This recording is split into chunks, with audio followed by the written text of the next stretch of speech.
Picture a Roman legionary. Okay. We're talking about 2,000 years ago, right? He's marching across the sun-baked plains of Gaul. Yeah, absolute brutal conditions. Exactly.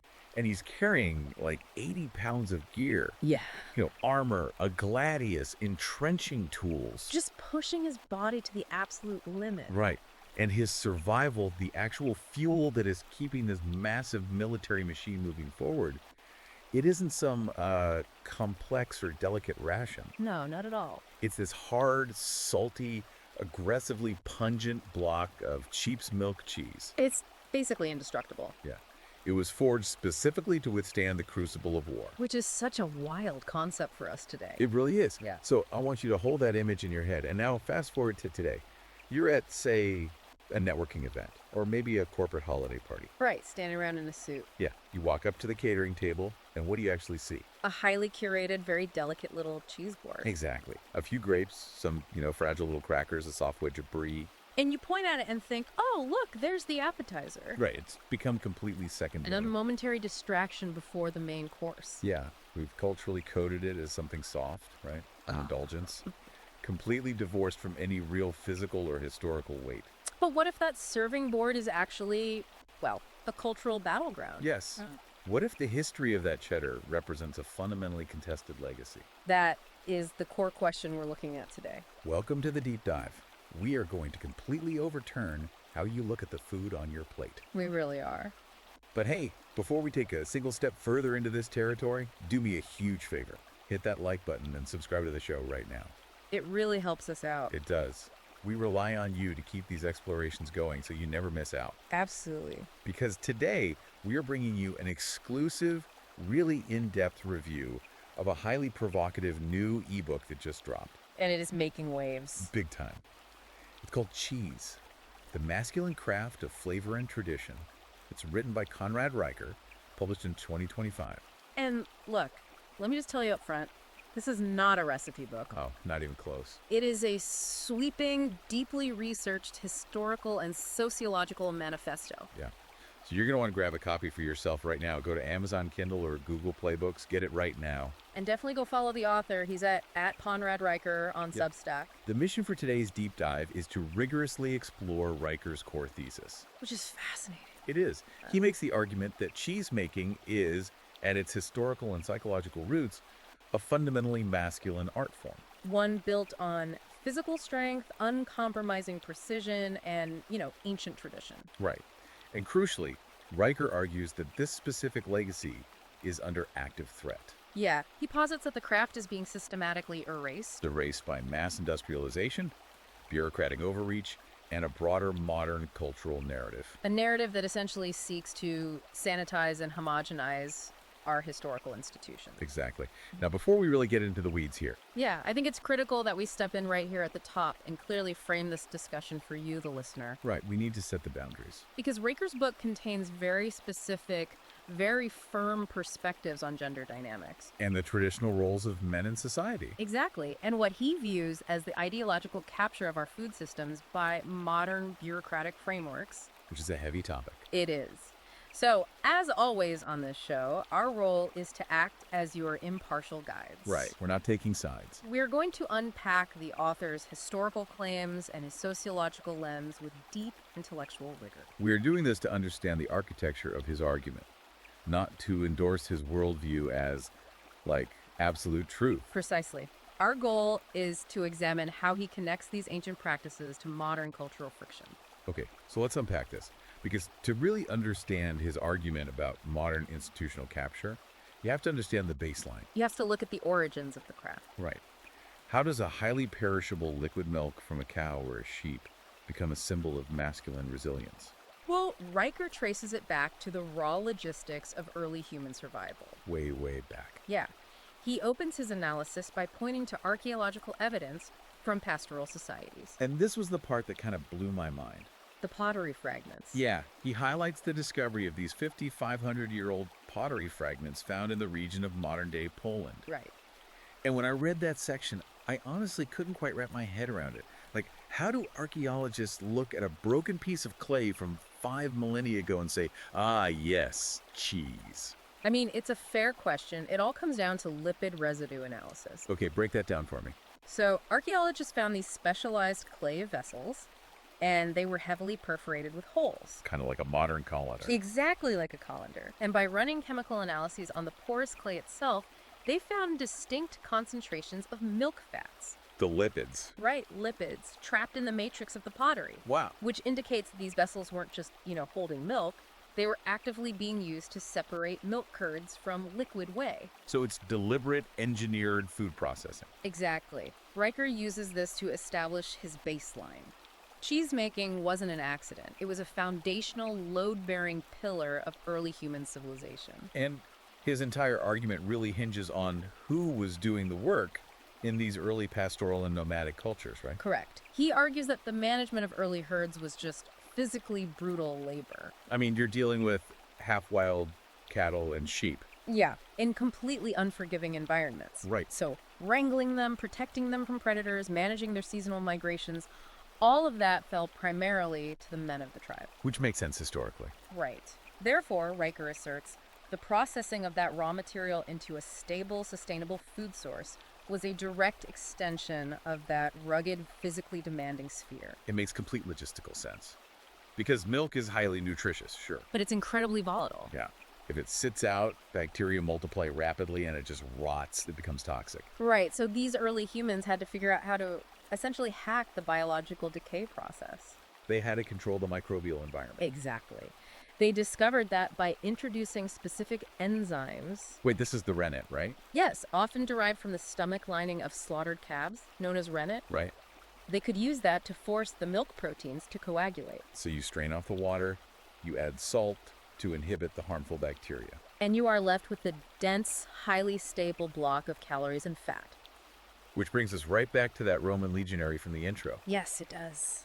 Because the ability to concentrate and stabilize calories, that was the ultimate military technology of the ancient world. Riker actually spends a significant amount of time on the Roman Empire to illustrate exactly this point. Right, the fuel of empires. He notes that the legions basically ran on a precursor to modern Pecorino Romano. Wow. Because when you are deploying hundreds of thousands of men across a continent, your logistics chain dictates your success. Oh, entirely. An army marches on its stomach. Exactly. You need rations that are packed with bioavailable protein, dense fats, and most importantly, extreme durability. Right, because it has to survive, a month-long march through the Iberian Peninsula in the middle of summer? Without turning into a biological weapon, yes. Exactly. And the high salt content, combined with the low moisture of these hard-aged cheeses, essentially halted the biological clock of the food. That's such a great way to phrase it. Halting the biological clock. Yeah, Riker emphasizes this era specifically to strip away the modern pretension we have around cheese. Because through his lens, it wasn't this delicate luxury item paired with fruit on a veranda. No, it was the hardened fuel of empires, crafted by men to sustain men in the absolute harshest, bloodiest conditions imaginable. Okay, so if the ancient world used cheese as raw, functional fuel, when does it transition into the highly refined, complex craft we recognize today? Well, Riker points to the Middle Ages for that transition. Right, and this is where his argument takes a really fascinating turn into the psychology of isolated male hierarchies. It really does. We're talking about the monastery. The monks. Yes. This is a pivotal era in Riker's timeline. He focuses deeply on the Cistercian and Trappist monks of Europe. Specifically in regions like Belgium and France. Correct. These were exclusively male communities, intentionally isolated from broader society. Living under strict vows. Very strict. And over centuries, they became the undisputed masters of European cheesemaking. They created those complex, iconic varieties we know today, like Port Salut and Chimay. Exactly. But why them? What was it about a bunch of isolated guys in robes that turned them into the greatest biotech engineers of the medieval world? Well, what's fascinating here is how Riker argues their success was the direct result of their specific, all-male organizational structure. Okay. These monasteries were highly hierarchical, deeply disciplined, and completely devoid of outside distraction. Right. No modern noise. None. Furthermore, their religious framework meant that labor wasn't just a chore, it was a devotion. A pursuit of perfection. Yes. In a monastery, patience isn't merely a virtue, it is the fundamental rhythm of life. Wow. They viewed the deliberate, slow aging of cheese as a literal physical manifestation of their spiritual discipline. See, I love how Riker breaks down the actual mechanics of what they were doing in those caves. It's incredible. Because when I read this, I immediately thought of a modern day tech server room. Or maybe, like, the clean room of a semiconductor plant. Oh, that's an interesting analogy. Let's explore that. How do you see the connection? Well, think about running a massive server farm, right? Okay. You have to maintain absolute control over the environmental variables. You're constantly monitoring the ambient temperature, the relative humidity, the airflow. Because if the cooling fails. Exactly. If your cooling system fails and the temperature spikes by even 5 degrees, the hardware overheats and the whole network crashes. Right. The monks were doing the exact same thing. Yeah. But instead of silicon and copper, their hardware was biological. That is a very apt translation of Riker's point. Right. Because they were using underground caves because the Earth provided a stable thermal mass. They were mastering the humidity, the salt concentrations, and the specific strains of bacteria. Like Bravibacterium linens. Yes. Yeah. The bacteria that creates that pungent smell on wash-drying cheeses. And they were doing all of this without digital sensors. No thermostats, no hygrometers. They were managing complex biotechnology using only their physical senses and an unbroken generational lineage of mentorship. It is a profoundly analytical, engineering-minded approach. Exactly. Riker frames this era as early biotechnology driven by a disciplined, collective male intellect. They developed protocols for washing rinds with brine. Or beer, to cultivate specific microbial flora. They rotated the wheels on precise schedules. Yeah. And Riker argues that this combination of scientific rigor, immense patience, and an unyielding standard of excellence is a defining hallmark of the masculine approach to the craft. But, the monastic approach is very intellectual. It's quiet, it's controlled. Yes. Riker makes the point that while the monks were perfecting the chemistry in the dark, the raw physicality of the craft was being forged out in the open. Up in the mountains. Exactly. The brute force required to sustain it. Yes. His narrative shifts geographically to the Pyrenees in France and the Swiss Alps. Which brings us to the core psychology of why Riker believes men are historically and presently drawn to this work. Let's talk about the Alps. The geography alone is hostile. Oh, incredibly.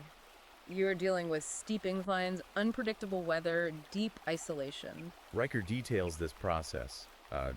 Transhumance. Yes, transhumance. Yep. The seasonal movement of livestock. Right. These herdsmen are driving massive cows thousands of feet up into the alpine pastures in the spring. And then bringing them all back down in the fall. And because the cows are grazing on different altitudes and different seasonal flora. The chemical composition of the milk changes dramatically. That is so wild. It is. The herdsmen had to constantly adapt their cheese-making process to account for the shifting protein and fat ratios in the raw milk. So they're doing live chemistry in a mountain hut. Exactly. But beyond the chemistry, Riker leans heavily into the physical toll. Oh yeah, the heavy lifting. He paints this vivid picture of these artisans manually hauling copper vats. Right.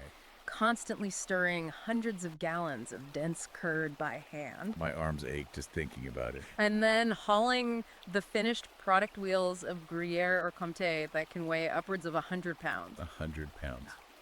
Down narrow mountain passes. It is back-breaking labor. But, it isn't just the physical exertion that defines the masculine appeal for Riker. No, it's also the institutional standards. Right.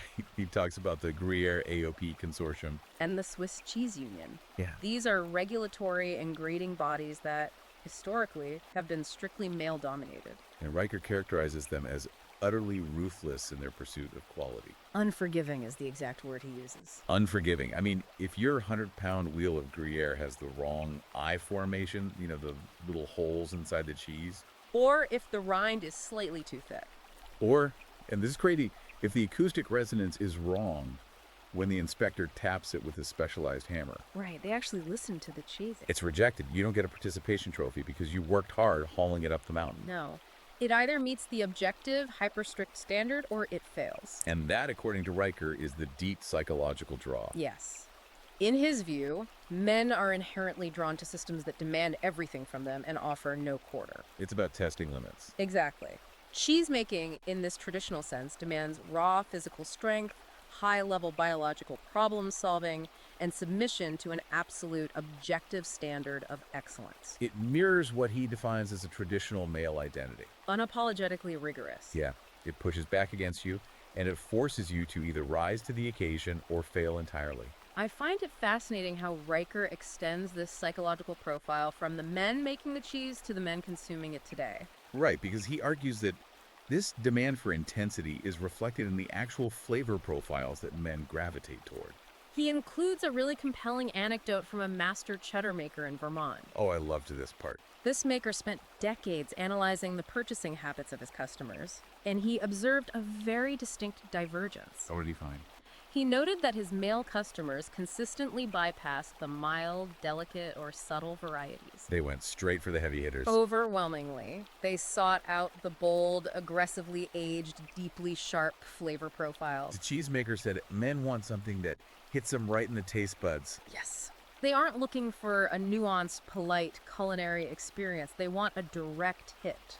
To understand the mechanics of that, we have to look at what aging actually does, right? Chemically speaking, yes. When a cheddar ages for like 5 or 10 years, the moisture evaporates, Which concentrates the fats, and the proteins break down into amino acids. creating those little crunchy tyrosine crystals you sometimes feel in a really old cheese. Yeah, I love those crystals. It means it's structurally aggressive. The lactic acid builds up, it becomes intense. Right.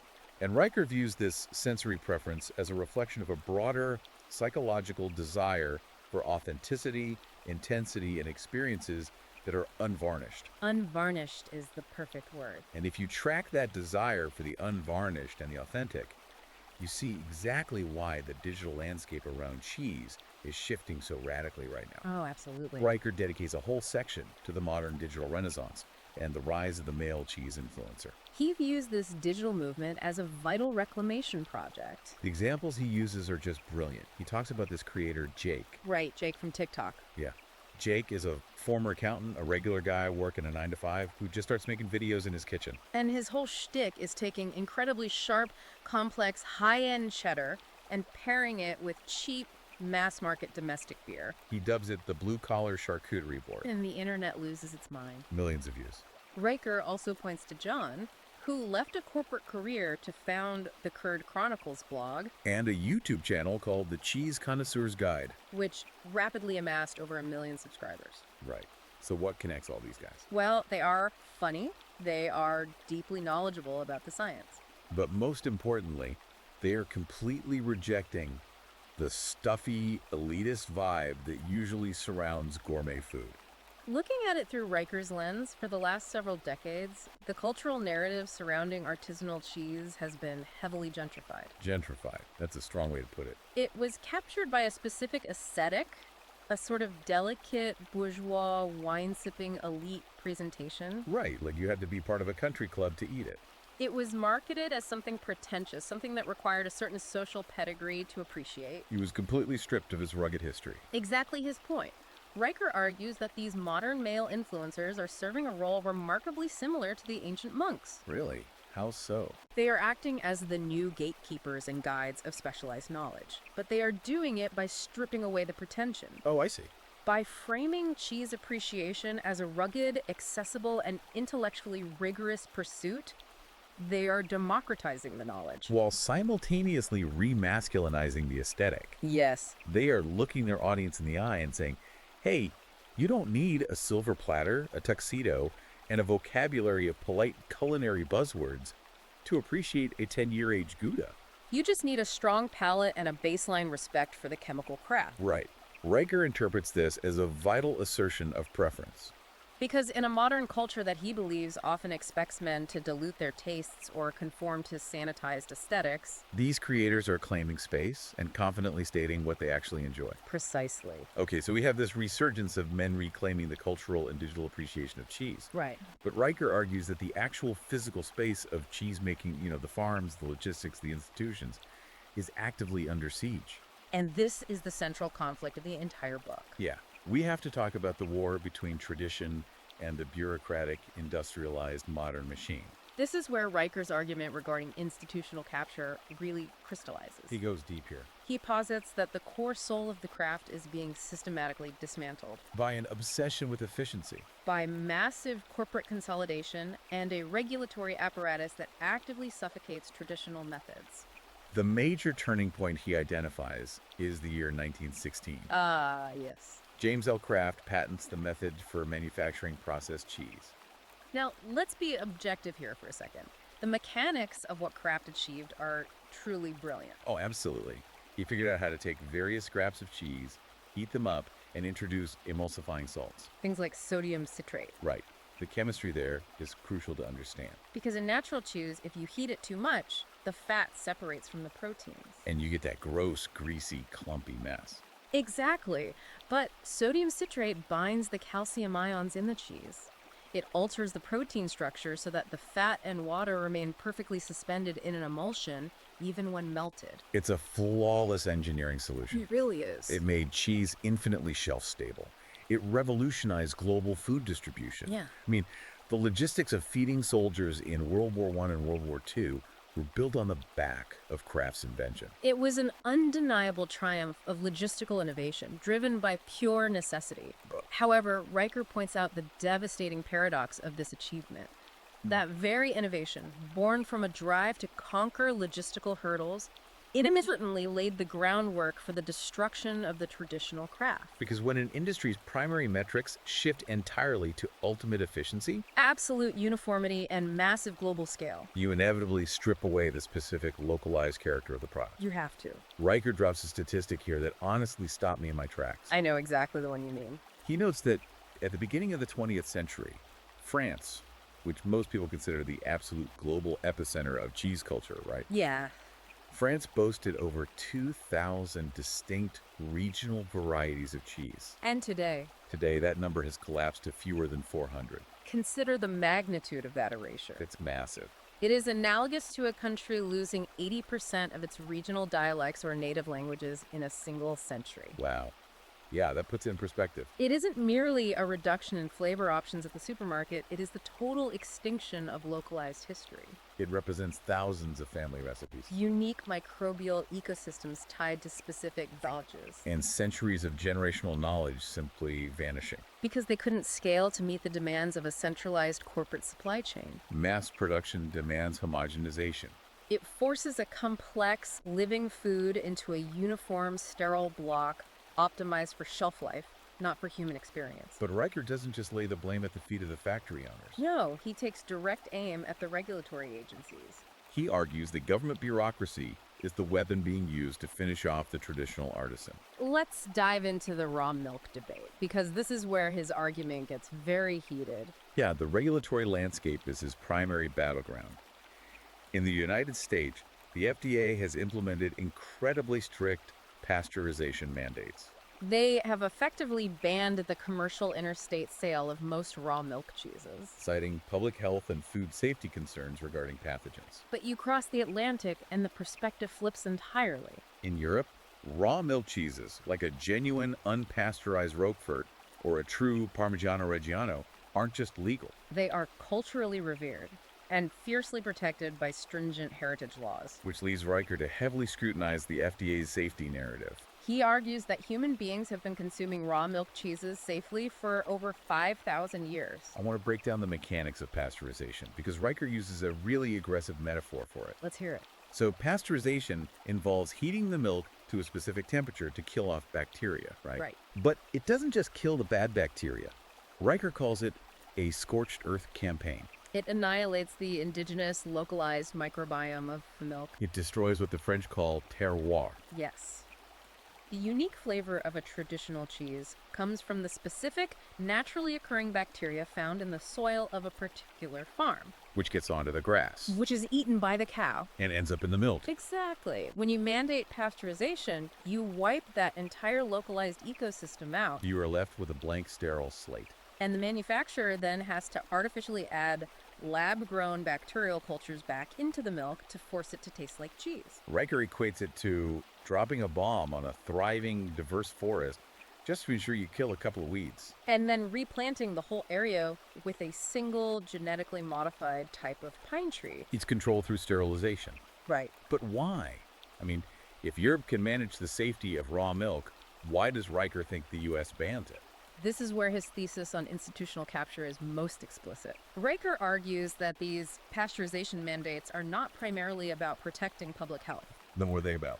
He posits that they function as an artificial barrier to entry, a regulatory moat designed to protect and benefit massive corporate dairy conglomerates. How does that work mechanically, though? It comes down to compliance costs and capital. Yeah.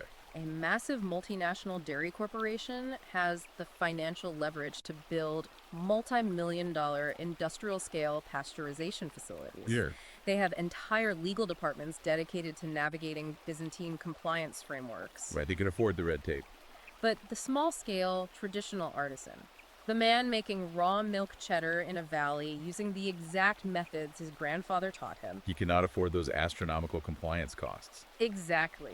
Therefore, Riker argues, the regulatory bureaucracy effectively legislates the small, independent competitor out of existence. Under the unassailable guise of public safety. The institutions force the market entirely into the hands of the industrial giants. Hold on, I'm stuck on something here. I need to push back on Riker's framing for a second. Sure.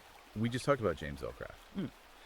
We know that the men who built the industrial food system, the executives who drafted these early mass production protocols, and the politicians who built the regulatory agencies. Or almost entirely men, yes. Right. If masculine traits are responsible for building this homogenized bureaucratic machine, how does Riker reconcile that with his idea that masculinity is what protects the tradition? It's a great point. Isn't this just male innovation at war with itself? That is the defining paradox of the modern era, and Riker actually does address it. How so? He acknowledges that the fundamental drive to innovate, to conquer logistical hurdles, to scale operations, and to impose order is inherently masculine. Right. The problem, in his view, arises when that drive becomes completely decoupled from tradition, heritage, and respect for the physical craft. When innovation serves only the metrics of profit, efficiency, and bureaucratic control, it becomes a destructive force. It consumes its own history. It loses its soul to the spreadsheet. Precisely Riker's point. And this is why he places such immense sociological weight on organizations like the Male Artisan Cheesemakers Guild. And multi-generational family operations like the Goudas in the Netherlands. Yes. He frames these men as the modern resistance. They possess the capability to industrialize, but they actively choose not to. They are choosing the difficult path of authenticity over the frictionless path of easy profit. By mentoring apprentices and refusing to compromise their raw milk methods, they act as a bulwark against total corporate consolidation. They demonstrate that you can harness the masculine drive for excellence without severing your roots. That distinction makes a lot of sense. Riker isn't a Luddite. Not all. He isn't saying we all need to burn down the factories, reject electricity, and go live in a cave with a herd of goats. Right. In fact, he highlights that some of the most aggressive, cutting-edge advancements in the cheese world are happening right now. At the absolute bleeding edge of technology. Let's move into the tech frontier.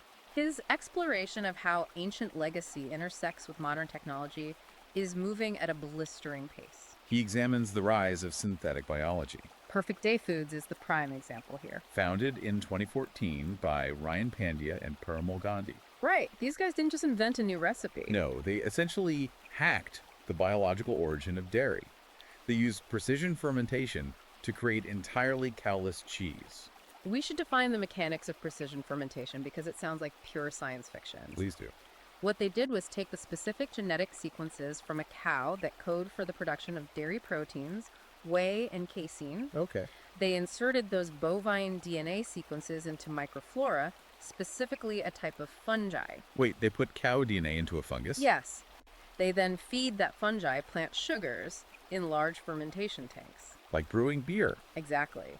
And the fungi acts as a microscopic factory, producing identical, molecularly real dairy proteins. And no animal is ever involved. None. It is a staggering feat of bioengineering. Yeah. But it forces a massive philosophical question. It certainly does. If it is molecularly identical to dairy protein, is it cheese? Right. And technology is changing the consumer side just as fast. Riker talks about the explosion of data analytics too. There's a guy in the book named Greg. Described as an obsessive cheese nerd, right? Yes. He wanted to track his tasting notes, so he built a simple app. And that app scales organically until it has over 50,000 highly active, dedicated users. Continuously logging complex flavor profiles, aging preferences, regional variations. So Greg ends up sitting on a mountain of granular, hyper-specific consumer data. He mapped the evolving palate of the modern consumer so accurately that massive legacy industry giants like Tillamook started utilizing his analytics. To drive their personalized marketing and product development Well, strategies. yes. A single guy with code essentially hacked the intelligence apparatus of the entire cheese market. Riker sees this as a modern manifestation of problem solving. But he is most impressed by technological innovations that loop back to reinforce the ancient wisdom. He points to Mateo Keller at Jasper Hill Farm in Vermont. Oh, the solar-powered caves. This is my absolute favorite example in the book. Kaler understood the biological necessity of the cave environment for proper affineur, the aging of the cheese. He understood what the medieval monks understood. But rather than relying purely on the passive ambient temperature of the earth, which can fluctuate, He built massive, state-of-the-art underground vaults. and integrated advanced solar-powered climate control systems. He uses precise digital sensors to maintain the exact microclimate needed for specific microbial growth, It drastically reduces the farm's carbon footprint and environmental impact. while actively elevating the uncompromising integrity of the craft. It is the perfect synthesis of ancient tradition and modern capability. But Riker is very quick to point out the dark side of tech in food. Yes. When technology tries to replace the human soul of the craft, rather than just support it, things go wrong. He dives into the backlash against what he terms the artisanal algorithm. The encroachment of artificial intelligence into food production. Right. Riker details this highly publicized incident where a modern cheesemaker attempted to completely outsource his craft to an AI. The algorithm was programmed to generate optimized flavor profiles It dictated exact aging schedules, and determine the precise chemical interventions needed. which, from a purely data-driven standpoint, probably produced a perfectly fine, technically correct piece of cheese. But the problem was the marketing. Exactly. Yeah. The producer tried to hide the AI involvement. He packaged and sold this algorithmically generated product as if it had an artisanal human touch. He sold the aesthetic of the struggling craftsman. And when the market discovered the deception, The consumer backlash was absolute and brutal. Riker argues the public felt deeply betrayed. They realized they weren't buying into a lineage of human struggle, biological mastery, and physical effort. They had been tricked into buying the output of a spreadsheet. This brings up an analogy I was turning over in my head while reading this chapter. What was that? It's exactly like a forged painting, isn't it? Oh, that's a good comparison. Let's imagine we build an AI-driven robotic facility. Okay. It is capable of perfectly molecularly replicating a 10-year aged cloth-bound cheddar from a master artisan in Somerset. Down to the last atom. Right. It perfectly mimics the moisture content, the lipid profile, the exact crystalline structure of the amino acids. To the human tongue, in a blind taste test, it is indistinguishable. The question is that AI block of cheese a masterpiece? Right. Or does cheese fundamentally require the sweat, the physical struggle, the potential for human error, and the generational knowledge of a man working the vat to be considered authentic? That is the central existential question of Riker's tech chapter. And his conclusion is pretty unequivocal. For Riker, the chemical composition is only half of what you were consuming. The other half is the invisible architecture of the story, the tradition, and the human endeavor. He argues that the moment technology shifts from being a tool like Keeler's solar panels to being a replacement for the human mind and the human hand. The product loses its soul. Once you remove the man from the center of the process, you are no longer making cheese. You are manufacturing an industrial synthetic. It's the Philip K. Dick android of dairy. Exactly. It looks real, it tastes real, Yeah. but there's nothing behind its eyes. That is a perfect segue into Riker's final and perhaps most profound section. Yes, let's get into the culture. He explores the role of cheese not just as food, but as a vital component of culture, peak physical performance, and the intentional masculine lifestyle. He argues that the soul of the craft permeates how we interact with the physical world. His literary analysis completely caught me off guard, but it makes so much sense. It really does. He contrasts two wildly different authors to show how cheese operates in our psychological landscape, He starts with Haruki Murakami's novel, Norwegian Wood. which is a deeply melancholic, introspective novel. Right. Riker points out how frequently the protagonist finds grounding in the simple, deliberate act of preparing and sharing a cheese sandwich. In a world that Murakami paints as isolating, confusing, and fraught with emotional turmoil. The cheese serves as an anchor. It is a symbol of tangible physical reality, Yeah. a small, undeniable truth that connects the character back to the earth. And then, on the complete opposite end of the spectrum, Riker brings in the godfather of sci-fi paranoia, Philip K. Dick. And his novel, Do Androids Dream of Electric Sheep? Right. In Dick's dystopian vision, society is populated by androids that are biologically indistinguishable from human beings. However, one of the subtle defining failures of these androids The metaphor Dick uses for their lack of a true soul. is their complete inability to understand or appreciate the sensory experience of eating real cheese. They can consume it for energy, sure. But they cannot connect to the tradition, the complex flavor profile, or the history embedded in it. To an android, it is merely matter. Wow. Riker extrapolates this to argue that the deliberate appreciation of traditional crafted foods is fundamentally linked to our humanity. It is proof that we are connected to reality. Thanks. If you don't get the cheese, you're a robot. It's a brilliant cultural litmus test. But Riker doesn't just leave it in the realm of philosophy and literature. No, he brings it right down to the raw physical body. He talks about the gym.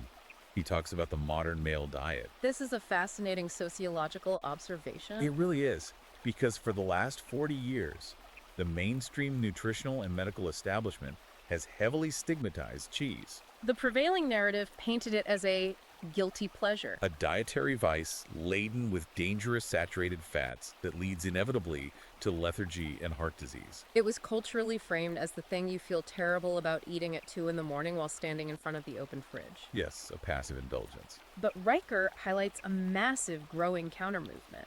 Specifically originating within the mere fitness and high-performance spheres. He analyzes the content of several highly prominent, though unnamed, fitness influencers. Guys who have completely inverted this mainstream nutritional dogma. They aren't treating it as a cheat meal. No.